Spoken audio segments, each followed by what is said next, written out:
Assalamualaikum warahmatullahi wabarakatuh. Perkenalkan, nama saya Junia Sobatari dari program studi informatika. Nah, pada video ini saya akan menjelaskan materi mengenai membersihkan data atau cleaning atau data cleaning, sekaligus memperlihatkan contoh praktik langsung sesuai dengan materi pada presentasi.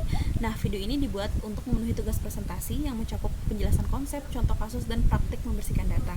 Baik, kita langsung masuk ke materi. Sebelumnya, slide presentasi ini sudah dibagikan oleh dosen saya. Selanjutnya ini kita masuk pada tujuan pembelajaran. Nah, tujuannya pada slide ini dijelaskan tujuan pelajaran dari materi membersihkan data. Yang pertama ada peserta.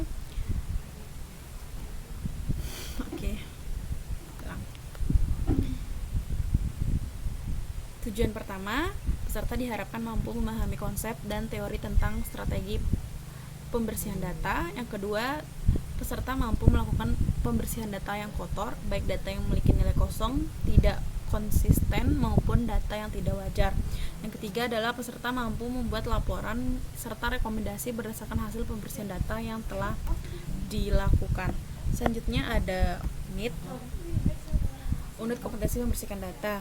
Nah, unit kompetensi pada materi ini adalah melakukan pembersihan data yang kotor. Data kotor sering ditemukan pada data dunia nyata, baik dari hasil survei, sistem informasi, maupun database organisasi.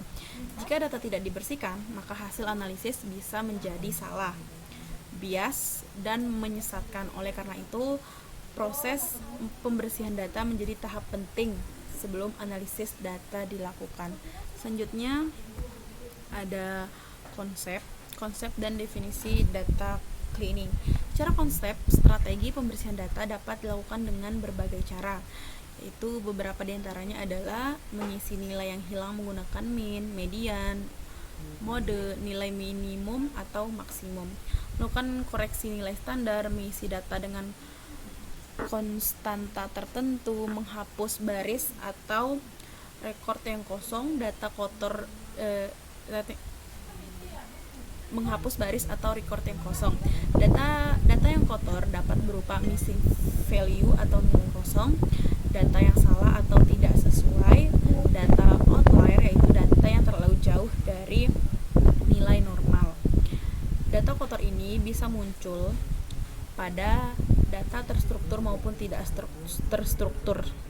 Setelah data dibersihkan, langkah selanjutnya adalah membuat rekomendasi yang disesuaikan dengan standar atau kebutuhan organisasi.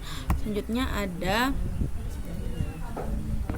major tasks in data processing, yaitu pada tahap data processing terdapat beberapa tugas utama. Yang pertama adalah data cleansing, yaitu mengisi missing value, menghaluskan data yang noise, mengidentifikasi atau menghapus outlier, menyelesaikan inkonsistensi data. Selanjutnya adalah data reduction, yaitu meliputi pengurangan dimensi, pengurangan jumlah data, kompresi data, kemudian ada data transformation seperti normalisasi, diskretisi data.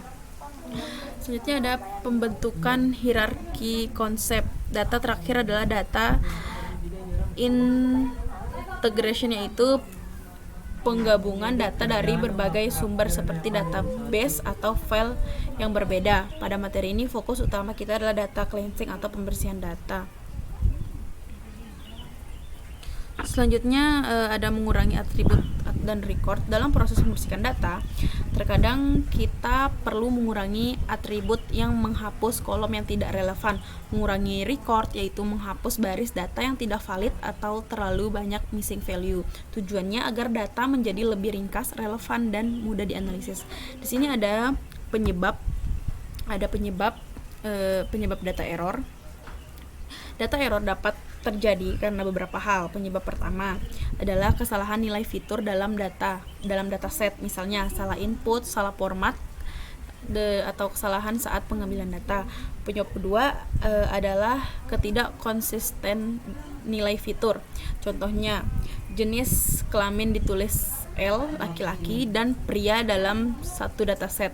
Ketidakkonsisten seperti ini harus diseragamkan agar data bisa diolah dengan benar. Di sini ada contoh data kotor. Pada slide ini ditampilkan contoh data tidak konsisten seperti perbedaan penulisan nilai yang seharusnya sama. Selanjutnya ada 2 contoh dataset yang memiliki missing value, yaitu data yang nilainya kosong. Jika data seperti ini langsung dianalisis, maka hasilnya bisa menjadi tidak akurat. Oleh karena itu, data perlu dibersihkan terlebih dahulu. Saya masuk langsung ke prakteknya, yaitu cara membersihkan data. Yang pertama, di bagian operator, saya search saya masukkan dalam read Excel, saya tarik. Oke, setelah ini saya di bagian parametersnya ada import configuration wizard, saya klik, saya masukkan data yang sudah saya download sebelumnya. Di sini saya menggunakan missing dataset sample. Next, finish. Nah, setelah ini saya rest ya. Setelah itu coba kita run. Nah, kita masuk ke bagian statistik. Nah, setelah masuk ke bagian statistik, di sini ada missing, itu data missing.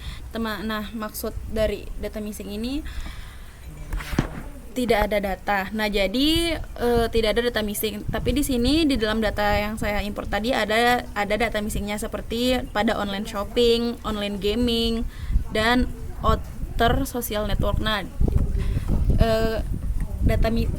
dari data missing ini kita akan membersihkan datanya. Oke. Kita masuk ke desain lagi. Baik, pada bagian operator saya search replace